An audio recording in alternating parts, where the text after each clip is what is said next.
Ano hong totoo? Totoo. Yung tungkol sa akin. Kasi natatakot ako na baka mamaya kumalat sa buong sitio liwanag yung kalagayan ko eh. Nabaliw ako na baka mamaya katakutan ako ng mga tao dito. Ma, hindi ka nga baliw, di ba? Di ba nga maraming tinurok sa'yo ng mga droga, kaya ka nakalimot, hindi ka baliw, ma. Saka ayos ka na. Pero mas maigi na rin na magpakalayo-layo tayo dito. Pwede ba tayo mag-usap tungkol dyan?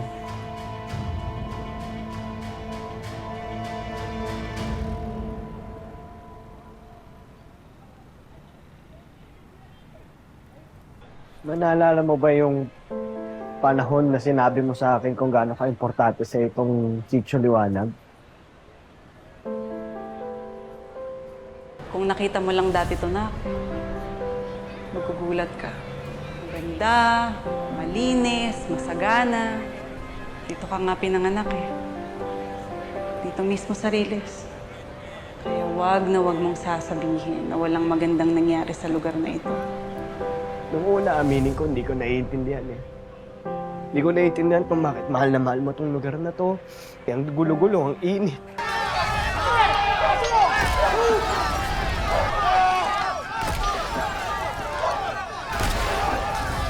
Pagkatapos masunog ng Reyes, patapos mawala nung lahat, doon ko nalaman yung pinaglalaban mo. Hindi lang basta yung lugar, ma. Hindi yung mga tao dito sa Reyes.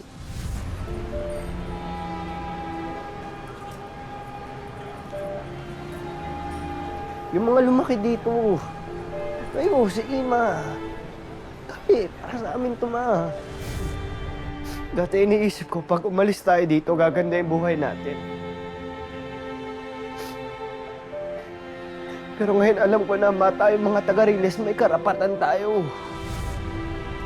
Karapatan nating mamuhay ng masaya, ng payapa, ng masagana sa sarili nating lugar, ma. Imbis na alisan natin to, hindi ba natin paglalaban to, ma?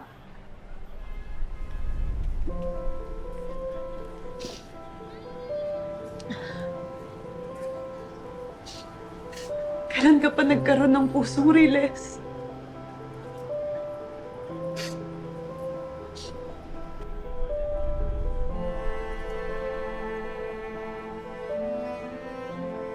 Mana kasi ako sa'yo, ma.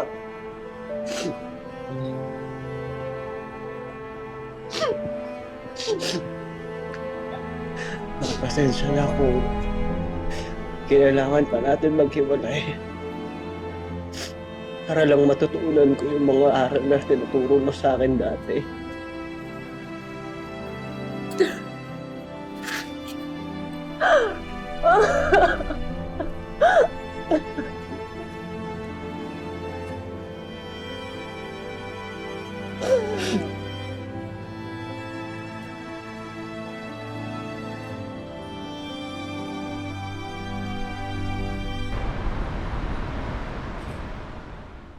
You're free to go. Case dismissed.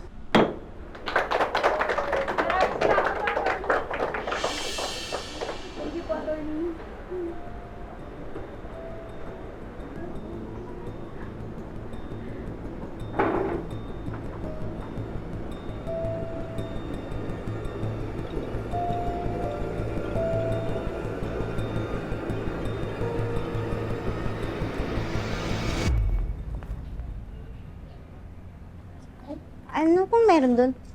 May ambush interview dun sa anti-crime, sir. Paano kasi? Nahuli yung head security nila for attempted murder. Case number 23983, People of the Philippines versus Argus Salazar. Sir Victor, ano pong masasabi niyo sa ipinataw na kaso sa head ng security niyo? Sa ngayon, hindi ko pa nakakausap si Argus. Wala pa ako ng buong detalye ng kaso. Pero di ba pinsan niyo siya? Talaga bang wala kayong alam sa mga ginagawa niya? Yes, inaamin ko, pinsan ko siya. Hindi ko na kailangan pampantayan siya kung anong ginagawa niya. Masakit sa kalooban ko na malaman namin na nagawa siyang ganito. Hindi ko alam kung bakit. Hindi niyo ba siya tutulungan?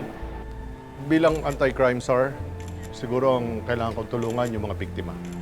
Sila ang dapat na mabigyan ng hustisya. Kahit na sabihin na pinsan ko pa siya. Kung ganon, isusuko mo rin ba yung asawa mo alang-alang sa hustisya? Ano pong ibig niyong sabihin? Kung hustisya para sa lahat, ang sinasabi ni Rendon Victor, kailangan niyang ipakulong ang asawa niya. Dahil si Scarlett Victor ang nagpasunog ng Sitio Liwanag.